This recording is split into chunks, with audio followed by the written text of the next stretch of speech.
আপনাদেরকে কি pattern brush দেখানো হয়েছিল? না। আচ্ছা, দেখেন তাহলে প্যাটার্ন ব্রাশ আমরা কিভাবে কাজ করব। প্যাটার্ন ব্রাশে কাজ করার জন্য আমি সবার আগে এখানে একটি ইলিপস নিলাম।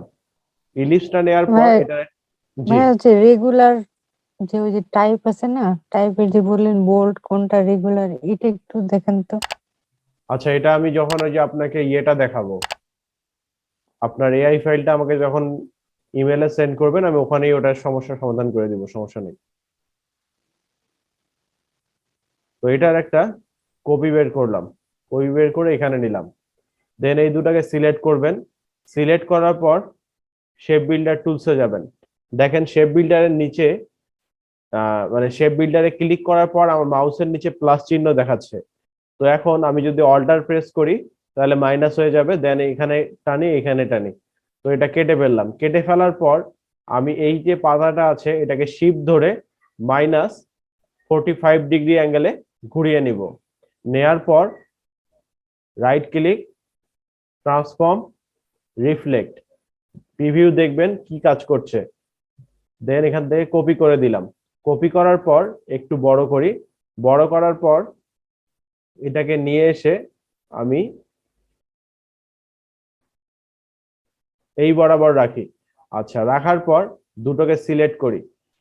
একটু বেশি নিচে হয়ে গেছে, একটু উপরে তুলে দিই। আচ্ছা, এখন এটা একটু বেশি নিচে হয়ে গেছে, এটাকে উপরে তুলে দিলাম। দেওয়ার পর খুব সাবধানে করবেন, দুটাকে সিলেক্ট করবেন। সিলেক্ট করে আবার পাথ ফাইন্ডার টুলে যাবেন। যাওয়ার পর অর্ডার চেপে মাইনাস নিয়ে আসবেন, এদিকে কাটবেন, এদিকে কাটবেন। তো একটা নর্মাল শেপ আমরা তৈরি করে ফেললাম। তো এটাকে ছোট করি। ওকে, ছোট করার পর আমরা ইলিপসে যাব। যাওয়ার পর একটা ইলিপস নিলাম।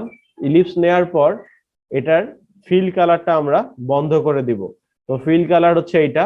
তো আমরা এখান থেকে বন্ধ করলাম। স্টক কালার ব্ল্যাক দিয়ে দিলাম। ব্ল্যাক দিয়ে এখানে 1 পিটি রাখবো। ঠিক আছে, এটা 1 পিটি রাখবো, বা চাইলে এখান থেকে আপনি আরো কমিয়ে দিতে পারেন। তো আমরা এইটা রাখলাম, 1 পিটি রাখলাম। যখন আপনার এখান থেকে আমরা ইয়েটা নিয়ে নিলাম, ইলিশটা নিলাম, ইলিশটা একটু বড় করে নেই। আচ্ছা, নেয়ার পর এটাকে একটু সাইডে রাখি।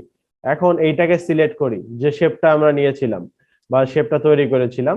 এটাকে সিলেক্ট করে উইন্ডোতে যাব। উইন্ডো থেকে ব্রাশে যাব। ব্রাশে আসার পর নিচে দেখেন একটা তীর চিহ্ন দেখা যাচ্ছে, এখানে ক্লিক করবেন।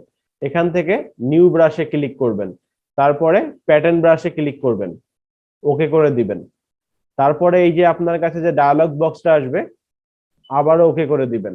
এখন দেখেন এখানে আমার ব্রাশগুলো চলে আসছে। এখন এটাকে সিলেক্ট করেন, করে এই ব্রাশে ক্লিক করেন। তাহলে দেখবেন একটা নতুন ধরনের ডিজাইন আপনার ইলিপসটাকে কেন্দ্র করে তৈরি হলো। আপনি যদি এখানে স্ট্রোকের সাইজটা বাড়ান তাহলে ডিজাইন কোয়ালিটি চেঞ্জ হবে, আবার যদি কমান তাহলে চেঞ্জ হবে।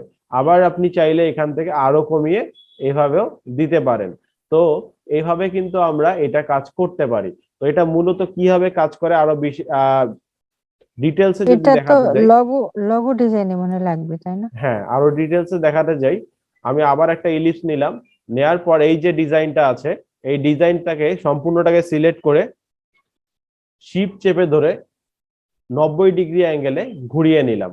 এখন দেখেন আমার যেহেতু এখানে ব্রাশ টুলটা ওপেন আছে, আবার নতুন করে উইন্ডোতে যে ব্রাশ টুল ওপেন করার দরকার নেই। জাস্ট এটাকে সম্পূর্ণটাকে সিলেক্ট করে এখানে নিয়ে এসে ছেড়ে দিবেন। তাহলে এখানে ব্রাশের অপশনটা আসবে, এখান থেকে প্যাটার্ন ব্রাশ ওকে, যেভাবে আছে সেভাবেই ওকে করে দিবেন। তো দেখেন এই যে ব্রাশ চলে আসছে। এখন ইলিশটাকে সিলেক্ট করেন, করে ব্রাশের এখানে ক্লিক করেন। তাহলে দেখেন নতুন একটা ডিজাইন তৈরি হলো। আপনি যদি এখান থেকে স্ট্রোক বাড়ান তাহলে এটা বাড়বে, যদি স্ট্রোক কমান তাহলে কমবে। যদি এখান থেকে আরো কমিয়ে দিতে চাই, কমিয়ে দিলাম। দেওয়ার পর দেখেন আমি চাইলে ইলিপসে ক্লিক করি, এটা সেন্টার কোনটা, এই যে এটা অটোমেটিক সেন্টার দেখাচ্ছে কিন্তু। আচ্ছা, এই সেন্টারে মাউসটা নিয়ে জাস্ট আমি আরেকটা ইলিপস নিলাম।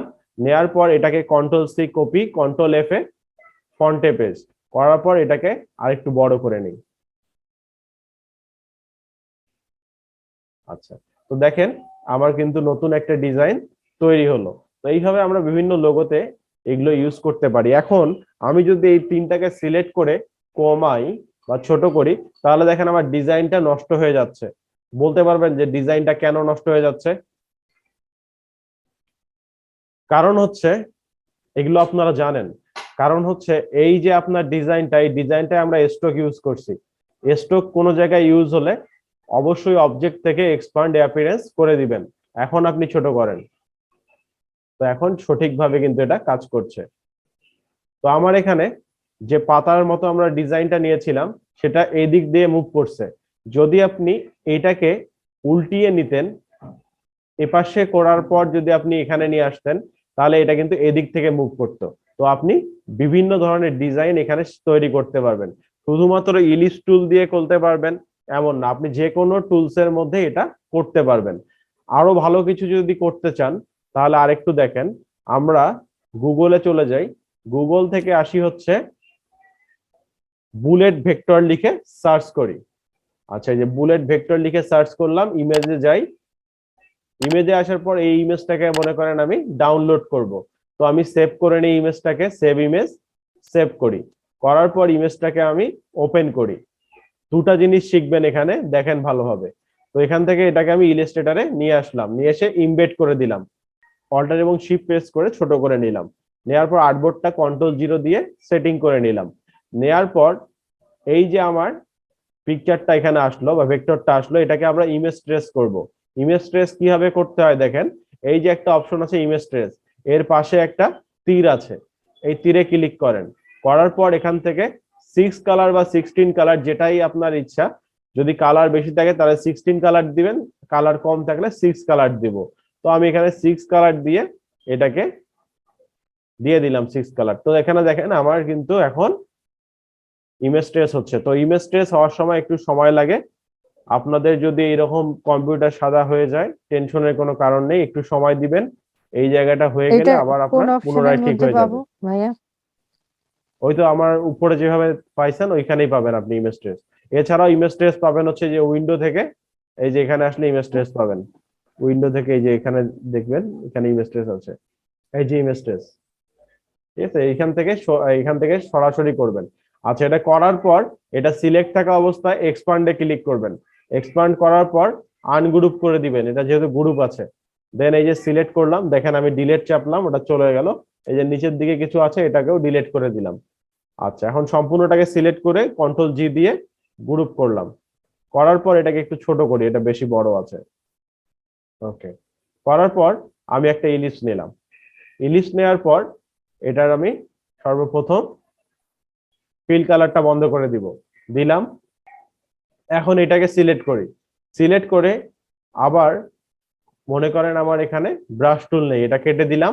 সিলেক্ট থাকা অবস্থায় উইন্ডোতে গেলাম, উইন্ডো থেকে চলে আসবেন হচ্ছে ব্রাশে, ব্রাশে ক্লিক করলাম, নিউ ব্রাশ, এখানে ক্লিক করে প্যাটার্ন ব্রাশ, ওকে, দেন এখানে ওকে। তো দেখেন এটা কিন্তু আমার এখানে চলে আসছে। এখন আমি ইলিপসটাকে সিলেক্ট করি, যে ইলিপসটা আমার নিয়েছিলাম, সিলেক্ট করার পর জাস্ট এখানে ক্লিক করে দেন, তাহলে দেখলেন আপনার ডিজাইনটা কিন্তু চলে আসলো। এখন আমি এইটাকে কন্ট্রোল-C, কন্ট্রোল-F করি, মানে কন্ট্রোল-C দিয়ে কপি, কন্ট্রোল-F তে ফন্টে পেস্ট।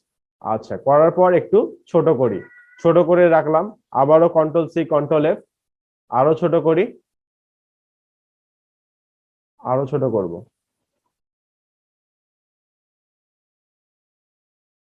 আবারও কন্ট্রোল-C, কন্ট্রোল-F, আরেকটাকে ছোট করে নিই। আচ্ছা, ছোট করে নিলাম। তো এখন দেখেন এটা কিন্তু নতুন একটা ডিজাইন বা নতুন একটা শেপের মতো আমরা তৈরি করলাম। এখন আপনি যদি এটাকে এইভাবে ছোট বড় করেন তাহলে কিন্তু নষ্ট হয়ে যাবে। দেখেন আমার ডিজাইন কিন্তু নষ্ট হয়ে যাচ্ছে, কারণ হচ্ছে ওই একটাই, যে আপনার এটাকে এক্সপান্ড করা নেই। এটাকে আমাদের এক্সপান্ড করে তারপরে ইউজ করতে হবে। তো এইটা সম্পূর্ণটাকে সিলেক্ট করবেন, অবজেক্ট, এক্সপান্ড অ্যাপিয়ারেন্স, এখন ছোট করেন, যেভাবে রাখছেন সেভাবেই থাকবে, যত ছোটই করেন না কেন। তো এইভাবে কিন্তু আপনার ডিজাইন আপনি সুন্দরভাবে তৈরি করতে পারেন। মানে গুগল থেকে নিয়ে ওটা এডিট করে অন্যভাবে ওটা প্রেজেন্ট এডিট করতে হবে। করিনি, এক্সপান্ড করছি, ইমেজ ট্রেস করছে। ভিডিওটা হ্যাঁ, পরবর্তীতে দেখলে বুঝতে পারবেন। আচ্ছা, দেখেন আবার আমি ইলিপসে গেলাম, ইলিপসে আসলাম, আসার পর এটাকে আমি 90 ডিগ্রি অ্যাঙ্গেলে ঘুরিয়ে নিলাম শিফট চেপে। আচ্ছা, এখন এটাকে নিয়ে আসি, জাস্ট এখানে দিয়ে দিই, আবারও প্যাটার্ন ব্রাশ করি, ওকে করি, আবার এখান থেকে ওকে করি। এখন ইলিশটাতে ক্লিক করি, করার পর এটাকে ক্লিক করি। এবার দেখেন, এবার ডিজাইনটা আবার একটু অন্যভাবে আসছে। আপনি যদি বাড়াতে চান এখানে বাড়ান, বেড়ে যাবে। আপনি যদি এখানে এসে কমাতে চান কমান। তো এইভাবে আপনি কাজগুলো করতে পারবেন। তো এইভাবেই কিন্তু আমরা প্যাটার্ন ব্রাশের কাজগুলো করতে পারি। বুঝতে পারছেন কিভাবে কাজগুলো করছি? জি, প্র্যাকটিস করলে আরেকটু বুঝবো।